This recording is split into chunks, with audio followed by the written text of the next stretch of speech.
إن الحمد لله نحمده ونستعينه ونستغفره ونعوذ بالله من شرور أنفسنا ومن سيئات أعمالنا من يهده الله فلا مضل له ومن يضلل فلا هادي له وأشهد أن لا إله إلا الله وحده لا شريك له وأشهد أن محمدا عبده ورسوله أما بعد فإن خير الحديث كتاب الله وخير الهدي هدي محمد صلى الله عليه وسلم وشر الأمور محدثاتها وكل محدثة بدعة وكل بدعة ضلالة وكل ضلالة في النار فأعوذ بالله السميع العليم من الشيطان الرجيم بسم الله الرحمن الرحيم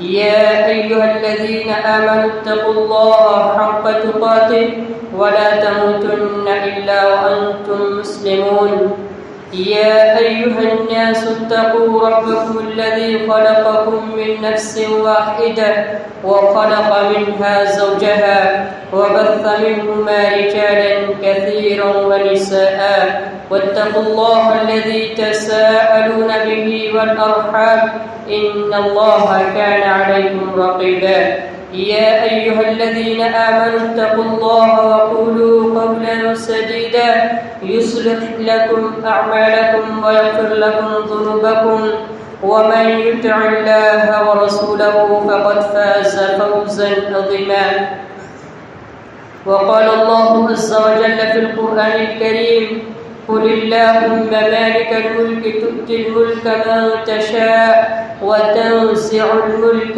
ممن تشاء وتعز من تشاء وتضل من تشاء بيدك الخير إنك على كل شيء قدير وقال في مقام آخر ولله العزة ولرسوله وللمؤمنين ولكن المنافقين لا يعلمون قالوا سبحانك لا علم لنا إلا ما علمتنا إنك أنت العليم الحكيم رب اشرح لي صدري ويسر لي أمري واحلل عقدة من لساني يفقهوا قولي رب زدني علما رب زدني علما رب زدني علما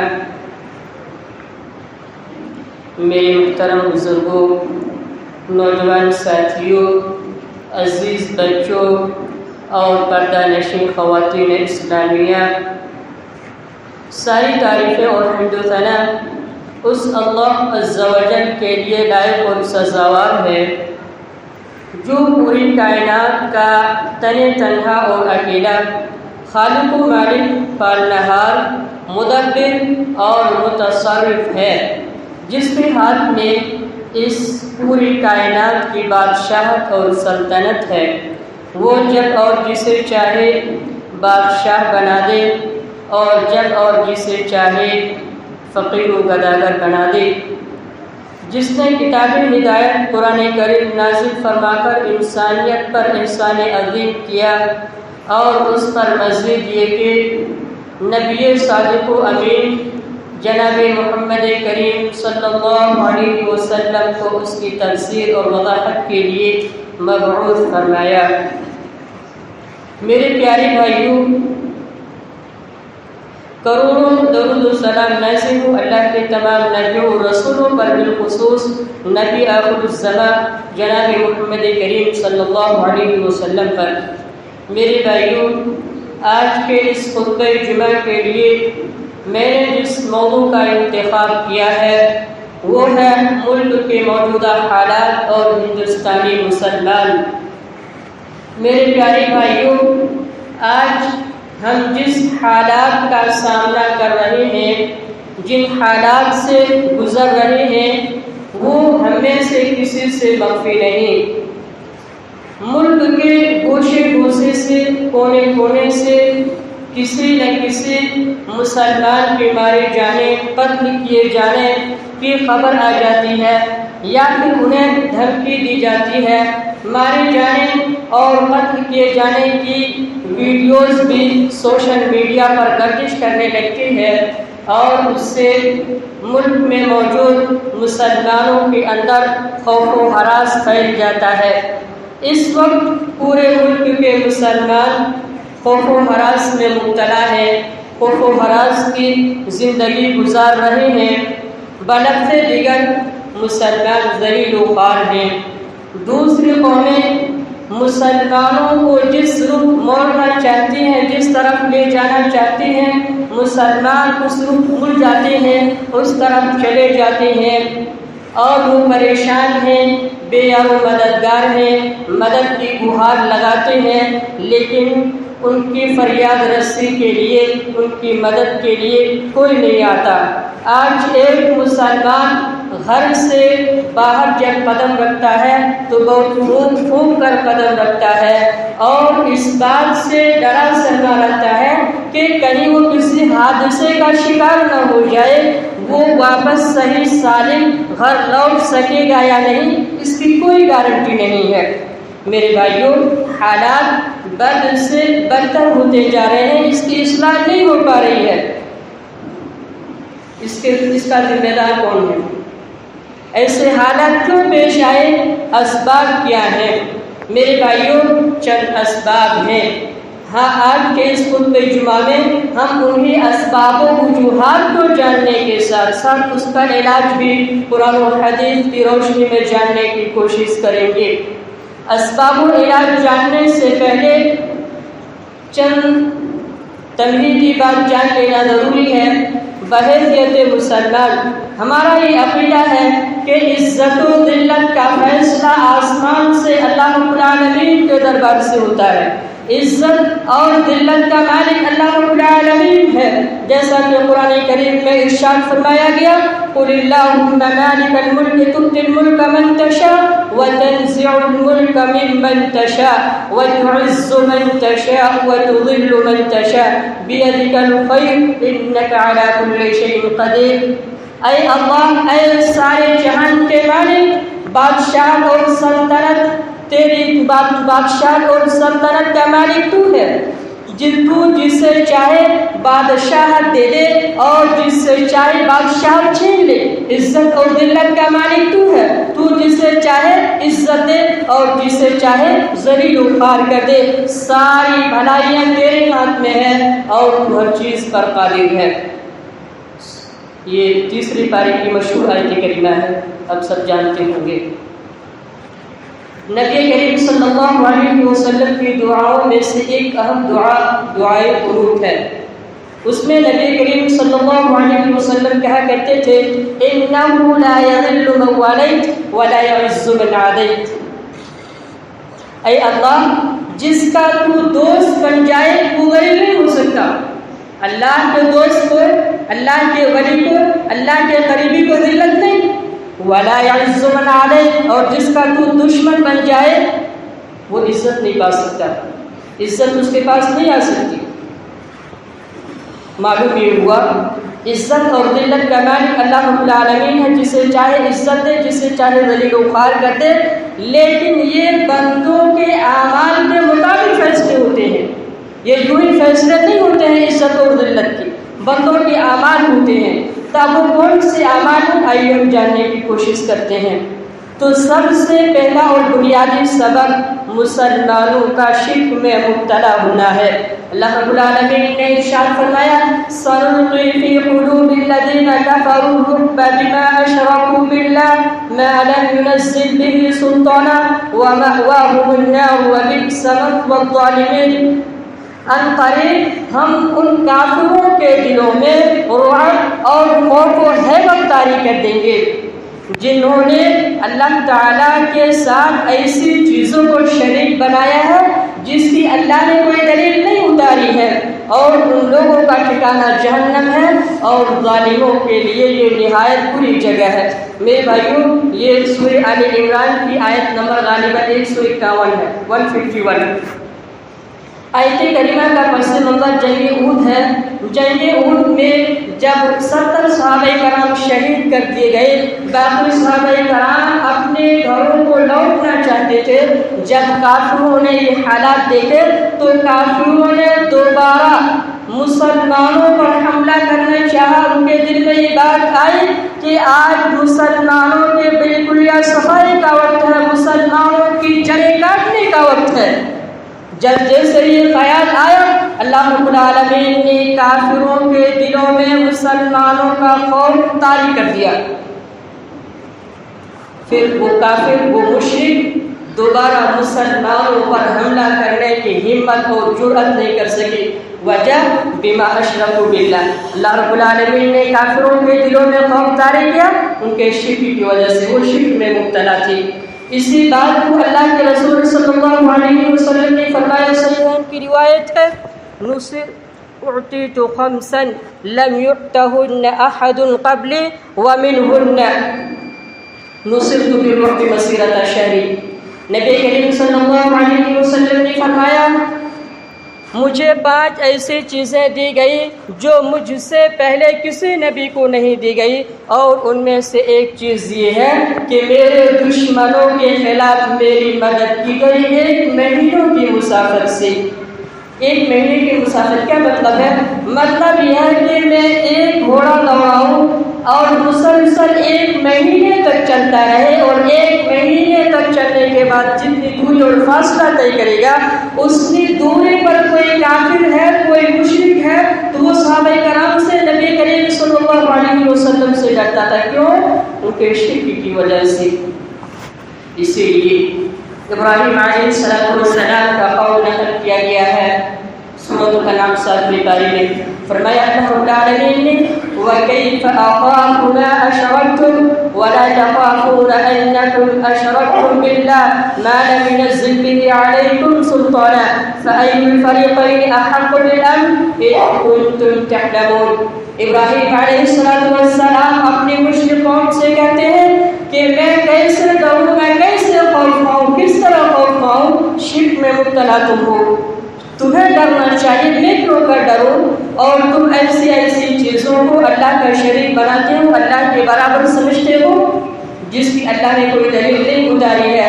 فَأَيُّ الْفَرِيقَيْنِ أَحَقُّ بِالْأَمْنِ، اب ان دونوں جماعتوں میں سے، ان دونوں گروہوں میں سے، دونوں فریقوں میں سے کون سی جماعت، کون سا گروہ امن کا زیادہ مستحق ہے، امن کا زیادہ حقدار ہے؟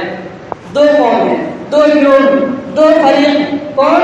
ایک مشرک قوم ابراہیم علیہ السلام کی قوم، دوسرے ابراہیم علیہ السلام اور اس کے ماننے والے، ایک توحید پرست ہے اور ایک مشرک ہے۔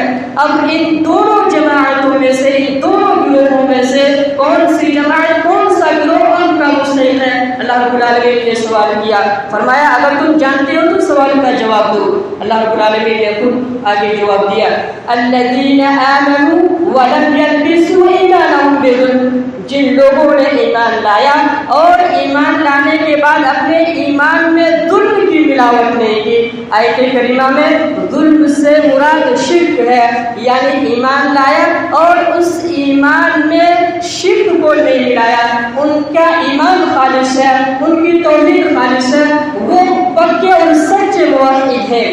اولئک لہم الامن، انہی لوگوں کے لیے امن ہے، وہم مہتدون، اور یہی لوگ ہدایت یافتہ ہے۔ معلوم وہ امن کن کے لیے ہے؟ امن توحید پرستوں کے لیے ہے، مشرکوں کے لیے ہے نہیں ہے۔ اسی بات کی تائید دوسری آیت کریمہ سے بھی ہوتی ہے، اور وہ بھی ابراہیم علیہ السلام کی ایک دعا ہے 13ویں پارے سورہ ابراہیم میں۔ اللہ رب العالمین نے ارشاد فرمایا، وَإِذْ قَالَ إِبْرَاهِيمُ رَبِّ اجْعَلْ هَٰذَا الْبَلَدَ آمِنًا وَاجْنُبْنِي وَبَنِيَّ أَن نَّعْبُدَ الْأَصْنَامَ۔ لوگوں اس وقت کو یاد کرو جب ابراہیم نے اپنے رب سے کہا کہ اے میرے پروردگار، اس شہر کو امن کا شہر بنا دے، اس ملک کو امن کا ملک بنا دے۔ وَاجْنُبْنِي وَبَنِيَّ أَن نَّعْبُدَ الْأَصْنَامَ، مجھے اور میری اولاد کو بتوں کی عبادت سے بچانا۔ میرے بھائیوں، آیت کریمہ میں غور کرنے کا مقام یہ ہے کہ ابراہیم علیہ السلام نے شہر مکہ کے لیے امن و امان کی دعا کی۔ امن و امان کی دعا کے فوراً بعد فرمایا وَجُنُوبُنِي و بنی ان نعبد الاصنام، مجھے اور میری اولاد کو بتوں کی عبادت سے، بتوں کی پرستش سے بچانا۔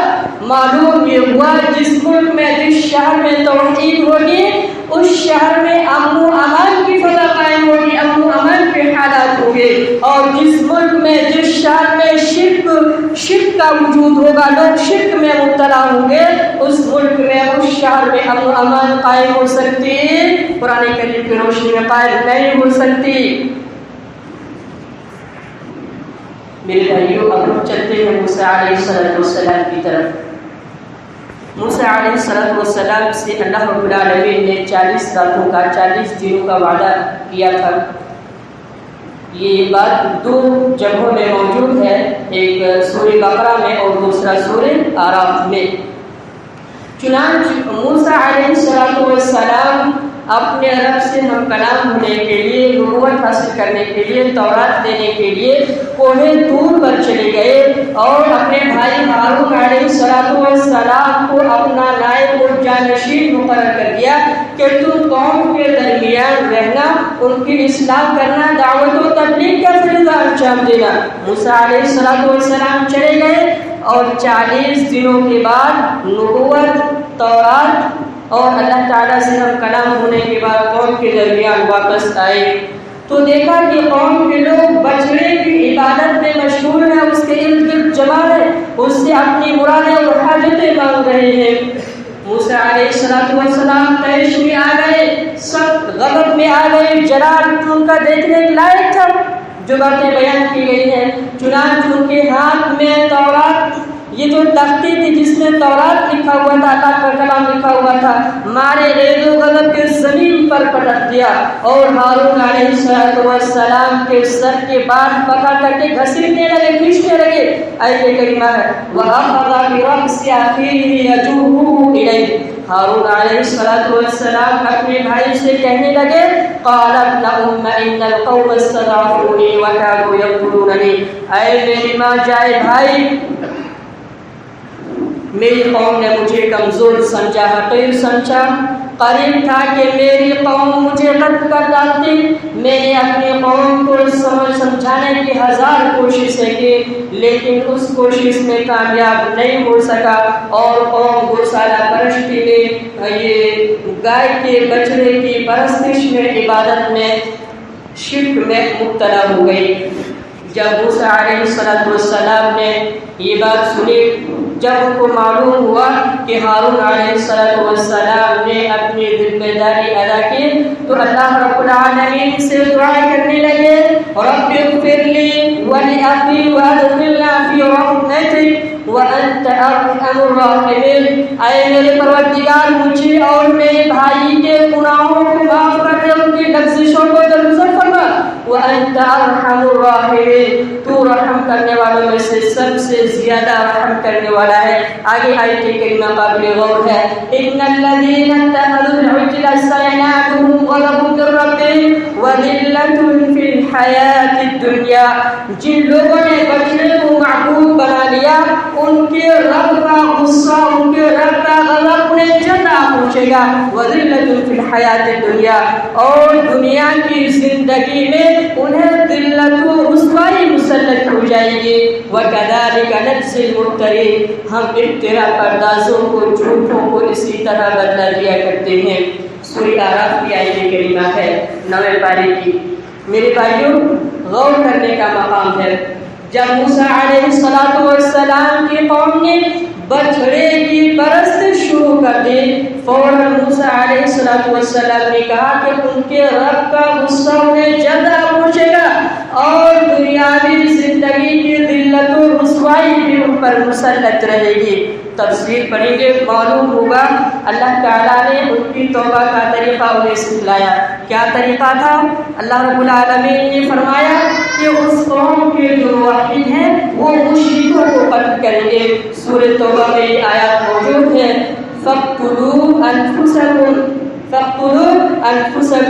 جو موحد ہیں وہ مشرکوں کو قتل کریں گے۔ چنانچہ موحدین نے، توحید پرستوں نے مشرکوں کو قتل کیا اور یہی ان کی توبہ تھی۔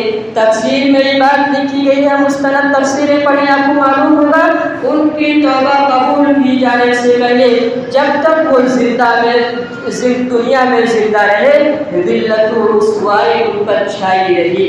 کیوں؟ گوسالہ پرستی کی وجہ سے، شرک کی وجہ سے. میرے بھائیوں، یہ چند آیات تھیں. اب ان چند آیات ترجمے اور مختصر خلاصے کے بعد ہم اپنے ملک کے مسلمانوں کا جائزہ لیں تو آپ کو معلوم ہوگا ملک کے 90 سے 95% مسلمان شرک میں مبتلا ہے.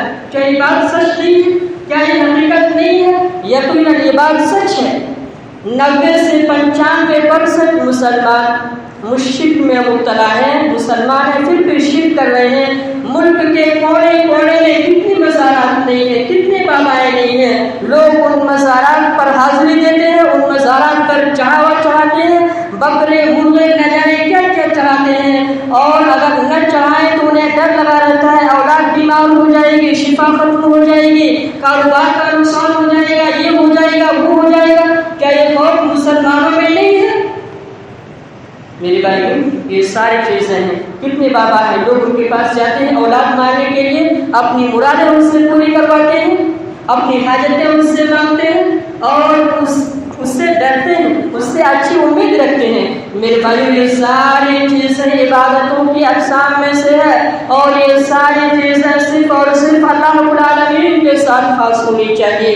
اگر ہم اس ملک میں امن و امان کے ساتھ زندگی گزارنا چاہتے ہیں، بدعملی اور بے چینی کے حالات کو ختم کرنا چاہتے ہیں، ہمیں توحید خالص کو اپنانا ہوگا اور شرک سے دوری اختیار کرنی ہوگی، ہمیں توبہ کرنا ہوگا. میرے بھائیوں، دوسری سب سے اہم وجہ ایمان کی کمزوری ہے. ایمان کی کمزوری ہے.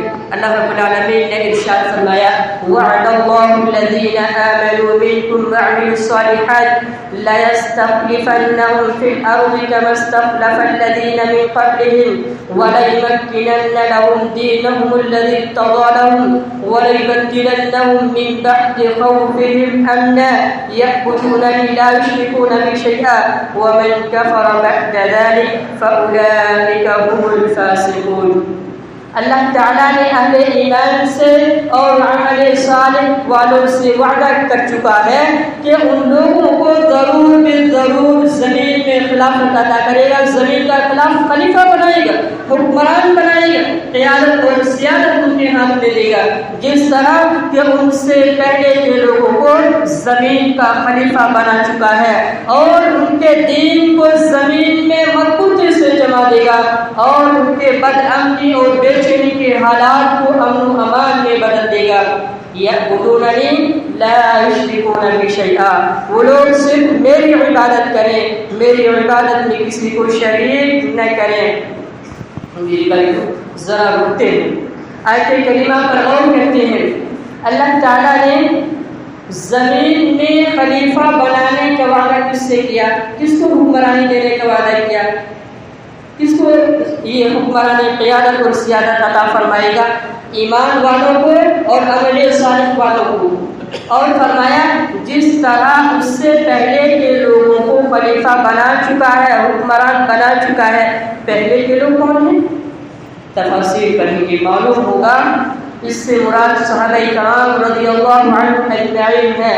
میرے پیارے بھائیوں، آپ نبی کریم صلی اللہ علیہ وسلم کی سیرت کی مکی زندگی کا مطالعہ کریں، آپ کو معلوم ہوگا ابتدائے اسلام میں شروع کے چند سالوں میں مسلمان بہت پریشان تھے، ستائے جاتے تھے، مارے جاتے تھے، خوف و ہراس میں مبتلا رہتے تھے. غلام قسم کے لوگوں نے اسلام قبول کیا تھا اور ہر وقت اس بات کا ڈر لگا رہتا تھا کہ کب اس کے آقا اسے ستائیں گے، پریشان کریں گے، اور ستایا جاتا تھا. یہاں تک کہ غالباً نبوت کے تیسرے سال مسلمانوں کے مکمل بائیکاٹ کا اعلان کر دیا گیا اور تمام مسلمان یعنی یعنی صحابہ کرام شیعہ ابی طالب میں محصور ہو گئے، بند ہو گئے. اس کے بعد وہاں سے 3 سال کے بعد نکلے اور مکمل مکی زندگی اسی طرح ظلم اور ستم سہتے سہتے گزر گئی. آخر کار اللہ رب العالمین نے مسلمانوں کو، صحابہ کرام کو ہجرت مدینہ منورہ کی اجازت دی. صحابہ کرام ہجرت کر کے مدینہ منورہ چلے گئے اور کچھ ہی سالوں کے بعد وہاں اسلامی حکومت قائم ہو گئی. اس اسلامی حکومت کے سب سے پہلے سربراہ نبی کریم صلی اللہ علیہ وسلم کے آپ سیرت پڑھیں گے معلوم ہوگا صحابہ کرام کو امن و امان کی زندگی نصیب ہوئی. پہلے خوف و ہراس میں مبتلا تھے مکی زندگی میں، اور مدنی زندگی میں امن و امان کے حالات میسر ہوئے، نصیب ہوئے، اور خلافت ان کے ہاتھ میں آئی، یقیناً ان کے ہاتھ میں آئی. بلکہ اس کے بعد کئی سالوں تک، کئی صدیوں تک خلافت و حکمرانی مسلمانوں کے ہاتھ میں رہی. تو اللہ رب العالمین نے اس آیت کریمہ میں وہی بات کہی ہے کہ اگر تم حقیقت میں مومن ہو، تم یہ عمل صالح کرنے والے ہو اور توحید پر چلنے والے ہو، مضبوطی سے تھامنے والے ہو، تو اللہ رب العالمین بھی تمہارے حالات کو، بے چینی کے حالات کو غم کے حالات میں بدل دے گا. آپ جا کر کے پڑھیں آیت کریمہ سورہ نور کی غالباً 55 آیت کریمہ ہے، دیکھیں مل جائے گی انشاءاللہ میرے بھائیوں. اور اس سلسلے میں اور بھی چند آیات ہیں، آئیے ہم ان آیات کو ایک کے بعد دیکھتے ہیں، ایک کے بعد ایک دیکھتے ہیں. اللہ تعالیٰ نے سورہ نور میں فرمایا وَكَانَ حَقًّا عَلَيْنَا نَصْرُ الْمُؤْمِنِينَ، اور مومنوں کی مدد کرنا ہم پر لازم ہے، واجب ہے. میرے پیارے بھائیوں، آپ یہ بات اچھی طرح یاد رکھیں کہ اللہ رب العالمین پر کوئی چیز واجب اور لازم نہیں ہے. ہاں، اللہ رب العالمین کوئی چیز اپنے اوپر واجب کر لے، لازم کر لے، یہ اور بات ہے. تو اللہ رب العالمین نے مومنوں کی مدد کرنے کو اپنے اوپر واجب اور لازم کر لیا ہے. دوسری آیت کریمہ سورۃ المومن 24 میں پڑھی ہوئی ہے. اللہ تعالیٰ نے ارشاد فرمایا اِنَّا لَنَنصُرُ رُسُلَنَا وَالَّذِينَ آمَنُوا فِي الْحَيَاةِ الدُّنْيَا وَيَوْمَ يَقُومُ الْأَشْهَادُ، ہم ضرور بے ضرور رسولوں اور مومنوں کی مدد کریں گے دنیاوی زندگی میں بھی اور اس دن بھی جس دن گواہی دینے والے کھڑے ہوں گے، یعنی آخرت میں بھی. اہل علم اس بات کو اچھی طرح جانتے ہیں، اہل علم کی مجلس ہے، اہل علم بھی موجود ہے. آیت کریمہ میں 2 تعبیروں کا استعمال ہوا. ایک اِنَّا یعنی بے شک، یعنی جو شک و شبہ پایا جاتا تھا پہلے اس شک و شبہ کو دور کر دیا گیا. اس کے بعد دوسری تاکید نام تاکید ہے اِنَّا لَنَنصُرُ رُسُلَنَا، ہم ضرور بھی ضرور مدد کریں گے. مدد کرنے میں کوئی شک نہیں ہے. کس کی؟ رسولوں کی. اور کس کی؟ مومنوں کی. کہاں؟ دنیاوی زندگی میں بھی، دنیا کی زندگی میں بھی اور آخرت کی زندگی میں بھی. تیسری آیت کریمہ سورۃ المنافقون کی ہے. اس میں اللہ رب العالمین نے ارشاد فرمایا وَلِلَّهِ الْعِزَّةُ وَلِرَسُولِهِ وَلِلْمُؤْمِنِينَ وَلَكِنَّ الْمُنَافِقِينَ لَا يَعْلَمُونَ. عزت اللہ کے لیے، اس کے رسول کے لیے اور مومنین کے لیے ہے، لیکن منافقین یہ بات نہیں جانتے. میرے بھائیوں، یہ تینوں آیت کریمہ آپ نے دیکھا سنا. ان تینوں آیت کریمہ کا مطلب کیا ہے، خلاصہ کیا ہے، نچوڑ کیا ہے؟ پہلی آیت کریمہ میں اللہ تعالیٰ نے مومنوں کی مدد کرنے کو اپنے اوپر واجب کر لیا. دوسری آیت کریمہ میں اللہ تعالیٰ نے فرمایا ہم مومنوں کی ضرور بھی ضرور مدد کریں گے دنیاوی زندگی میں. تیسری آیت کریمہ میں اللہ تعالیٰ نے فرمایا عزت مومنین کے لیے ہے. اب ہم اپنے سماج اور معاشرے کا جائزہ لیں. معلوم ہوگا حالات اس کے برعکس ہیں. ہماری مدد نہیں کی جا رہی ہے، ہم فریاد کر رہے ہیں، ہماری فریاد سننے والا کوئی نہیں ہے. ہم مجبور، بے بس اور بے کس ہیں. عزت ہمارے پاس نہیں ہے، ہماری عزت نہیں ہو رہی ہے. ہم کمزور اور کمتر سمجھے جا رہے ہیں، حقیر سمجھے جا رہے ہیں. یہ سمجھ لیا جائے، مان لیا جائے آیت کریمہ کلام اللہ غلط ہے، نعوذ باللہ من ذالک. نہیں، کلام اللہ غلط نہیں ہے، اللہ کا وعدہ غلط نہیں ہے. غلط ہم ہیں، ہمارا ایمان کمزور ہے، ہمارے ایمان میں کمزوری ہے، کمی خامی ہے۔ جس دن ہم مومن ہو جائیں گے اس دن اللہ رب العالمین کا وعدہ ضرور آئے گا، اللہ کی مدد اور نصرت ضرور آئے گی۔ اللہ تعالیٰ کی مدد اور نصرت مومنوں کو آئے گی، نام نہاد مسلمانوں کو نہیں۔ معلوم یہ ہوا ہمیں مومن بننے کی ضرورت ہے، اپنے ایمان میں جو کمی ہے اس کمی کو، اس خامی کو دور کرنے کی ضرورت ہے۔ جس دن ہم کر کے سچے مومن بنیں گے اللہ کی مدد آئے گی انشاءاللہ۔ میرے بھائیوں، تیسری سب سے اہم وجہ امر رسول کی مخالفت ہے۔ اللہ تعالیٰ نے ارشاد فرمایا فَلْيَحْذَرِ الَّذِينَ يُخَالِفُونَ عَنْ أَمْرِهِ أَن تُصِيبَهُمْ فِتْنَةٌ أَوْ يُصِيبَهُمْ عَذَابٌ أَلِيمٌ۔ ان لوگوں کو رسول کی مخالفت سے بچنا چاہیے، دور رہنا چاہیے۔ ان تصیبہم فتنہ، کہ امر رسول کی مخالفت کی وجہ سے کہیں وہ کسی آزمائش میں مبتلا نہ ہو جائیں یا انہیں دردناک عذاب آ پہنچے، دردناک عذاب لاحق ہو جائے۔ میرے بھائیو، آیت کریمہ غور طلب ہے۔ آیت کریمہ میں ایک لفظ استعمال ہوا فتنۃ، اور یہ نکرہ ہے، نکرہ عموم پر دلالت کرتا ہے، معنی ہے آزمائش، آزمائشیں، مصیبتیں، پریشانیاں۔ یعنی جب ہم رسول کی مخالفت کریں گے، رسول کے احکامات کو پسے پشت ڈالیں گے، رسول کی نافرمانی کریں گے تو ہم طرح طرح کے عذاب میں، طرح طرح کی مصیبتوں میں مبتلا ہوں گے۔ یہی بات اللہ رب العالمین نے اپنی کلام مجید میں بہت پہلے بتا دیا تھا، بہت پہلے ہمیں خبردار کر دیا تھا۔ جب ہم نے امر رسول کی مخالفت کی، رسول کی نافرمانی کی، تو ہم طرح طرح کے عذاب میں، مصیبتوں میں، پریشانیوں میں، آزمائشوں میں مبتلا ہیں۔ یہ تو ہماری کرتوت کا نتیجہ ہے، جو ہم نے کیا اسی کا تو انجام ہے، جو ہم نے کیا اسی کا تو رزلٹ ہے۔ جب ہم اس رزلٹ کو اپنی آنکھوں سے دیکھ رہے ہیں تو یہ واویلا کیوں ہے، یہ چیخ و پکار کیوں ہے، یہ آہ و بکا کیوں ہے؟ میرے بھائیوں، ضرورت ہے کہ ہم نبی کریم صلی اللہ علیہ وسلم کی سنتوں کا احترام کریں، نبی کریم صلی اللہ علیہ وسلم کی سنتوں پر عمل کرنے کی کوشش کریں، نبی کریم صلی اللہ علیہ وسلم کی سنتوں کو پڑھیں، سمجھیں اور اسے دوسروں تک پہنچانے کی کوشش کریں۔ کیونکہ اہم وجہ قرآن کریم سے جڑی ہے۔ نعمان بن بشیر رضی اللہ تعالی عنہ حدیث کے راوی ہیں، وہ کہتے ہیں ہم مقام جحفہ میں تھے، نبی کریم صلی اللہ علیہ وسلم ہمارے پاس تشریف لائے اور فرمایا الیس تشہدون ان لا الہ الا اللہ وانی رسول اللہ؟ قال نعم۔ اے لوگوں، کیا تم اس بات کی گواہی دیتے ہو کہ اللہ کے سوا کوئی سچا معبود نہیں اور میں اللہ کا رسول ہوں؟ صحابہ کرام نے فرمایا جی ہم گواہی دیتے ہیں کہ اللہ تعالیٰ کے سوا کوئی سچا معبود نہیں اور آپ اللہ کے رسول ہیں۔ اس کے بعد اللہ کے رسول صلی اللہ علیہ وسلم نے فرمایا ان القرآن جاء من عند اللہ فتمسکوا به لن تضلوا ولن تهلكوا بعده ابدا۔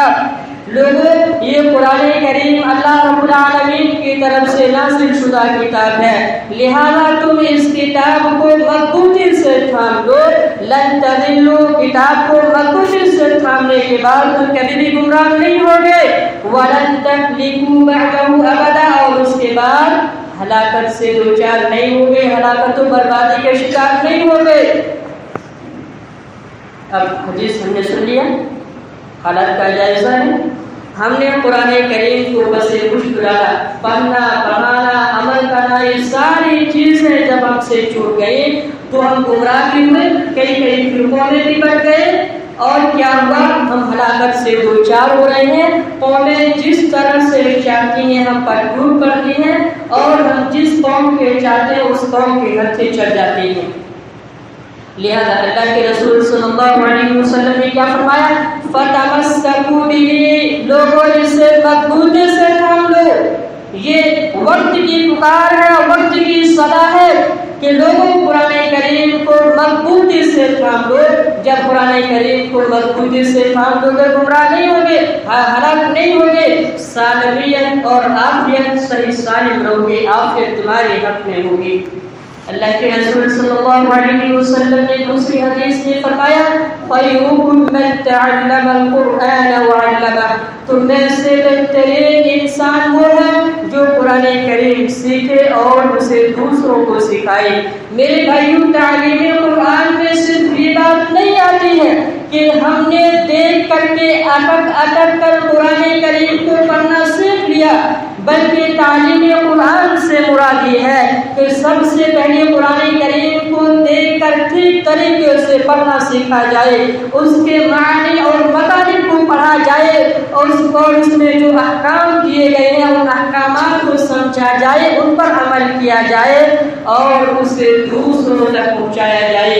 جیسا کہ دوسری آیت کریمہ میں اللہ تعالیٰ نے ارشاد فرمایا الذین آتیناہم الکتاب یتلونہ حق تلاوتہ، ہم نے جن لوگوں کو کتاب دی وہ لوگ کتاب کی تلاوت اس طرح کرتے ہیں جس طرح اس کے کرنے کا حق ہے۔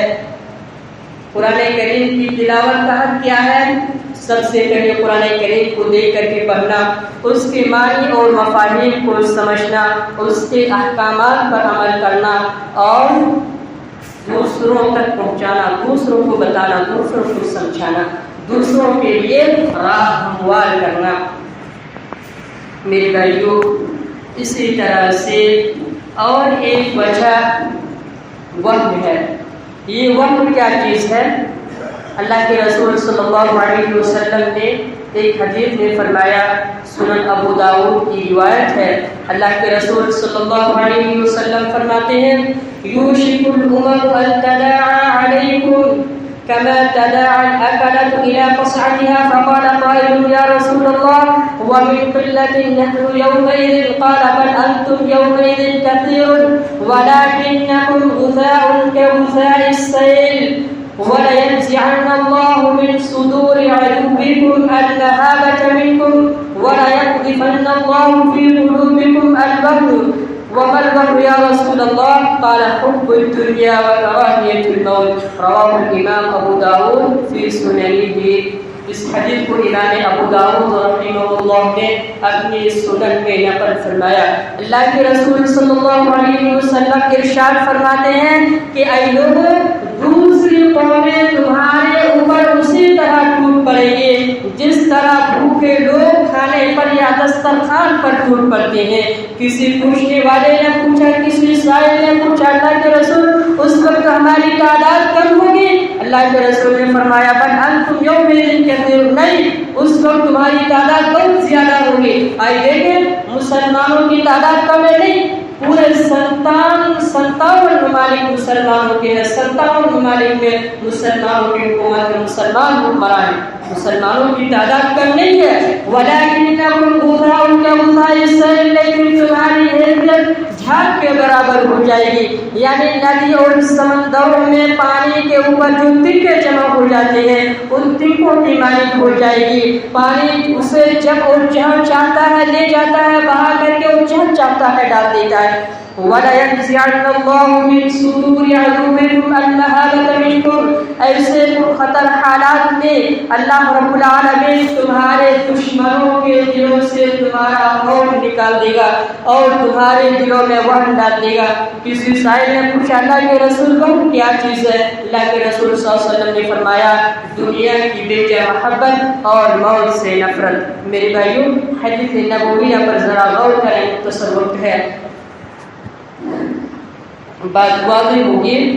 آج ہم نے ایک گھر بنا لیا، دوسرے گھر بنانے کی خواہش ہے، ایک گاڑی خریدی، دوسری گاڑی خریدنے کی خواہش ہے، ایک پراپرٹی خریدی، دوسری پراپرٹی کی خواہش ہے، یعنی ہم دنیاوی مال و اسباب کو، دنیاوی مال و جائیداد کو جمع کرنے میں اس قدر مست اور مگن ہو گئے گئے، اس قدر منہمک ہو گئے کہ ہم ذکر اللہ سے، اللہ کے ذکر سے غافل ہو گئے۔